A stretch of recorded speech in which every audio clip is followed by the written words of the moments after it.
Hello, ഇന്ന് ഞങ്ങൾ നാട്ടിൽ പോവുകയാണ്. അപ്പോൾ അതിൻ്റെ വീഡിയോ ആയിട്ടാണ് വന്നിട്ടുള്ളത്. ഞങ്ങൾ ക്ലാസ് കഴിഞ്ഞപ്പോൾ 1 മണി ഉണ്ടായിരുന്നു. അപ്പോൾ ഞങ്ങൾ പെട്ടെന്ന് ക്ലാസ് കഴിഞ്ഞ പാട് പെട്ടെന്ന് ബസ് കയറി റെയിൽവേ സ്റ്റേഷനിലേക്ക് പോയി. ഞാൻ അവിടെ നിന്ന് ബസ് ഇറങ്ങിയ ശേഷമാണ് വീഡിയോ എടുക്കാൻ സ്റ്റാർട്ടായി ഉണ്ടായിരുന്നത്. ഞങ്ങൾ ബാംഗ്ലൂർ എത്തിയപ്പോൾ തന്നെ ഏകദേശം ഒരു 1:30 ഉണ്ടായിരുന്നു. അപ്പോൾ ഞങ്ങൾ ഫസ്റ്റ് ഫുഡ് കഴിച്ചിട്ട് പോകാൻ വിചാരിച്ചു. കാരണം വിശന്നിട്ട് വരികയായിരുന്നു. അപ്പോൾ ഞങ്ങൾ എന്നും പോകാറുള്ള ഹോട്ടൽ ഫുഡ് പോയിന്റിൽ കയറി 4 ബിരിയാണി, ഒരു നോർമൽ ചോറും 4 ലൈമും ഓർഡർ ചെയ്തു. ഇവിടുത്തെ ചിക്കൻ ബിരിയാണി അടിപൊളിയാണ്. ഇവിടെ ഞങ്ങളെ ഫുഡ് കഴിക്കലും സംസാരമൊക്കെ കഴിഞ്ഞപ്പോഴേക്കും ഏകദേശം 2 മണി ആയിരുന്നു. ഞങ്ങൾ പെട്ടെന്ന് റെയിൽവേ സ്റ്റേഷനിലേക്ക് പോയി ട്രെയിൻ ടിക്കറ്റ് എടുത്ത്. നല്ല തിരക്കുണ്ടായിരുന്നു. ഞങ്ങൾ പെട്ടെന്ന് ടിക്കറ്റ് എടുത്ത് പോയി. ജനറലിൽ ഞങ്ങൾക്ക് ടിക്കറ്റ് കിട്ടിയില്ല. ഞങ്ങളുടെ സ്ലീപ്പറിൽ ടിക്കറ്റ് എടുത്തുകൊണ്ട് ഞങ്ങൾ ട്രെയിനിൽ കയറി.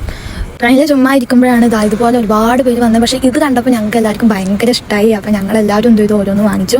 നല്ല തിരക്കായിരുന്നു ട്രെയിനിൽ. ഒരുപാട് വീഡിയോസ് ഒന്നും എടുക്കാൻ പറ്റിയില്ല. നല്ല ക്ഷീണം ഉണ്ടായിരുന്നു, ക്ലാസ് കഴിഞ്ഞ് വന്നതായതുകൊണ്ട്.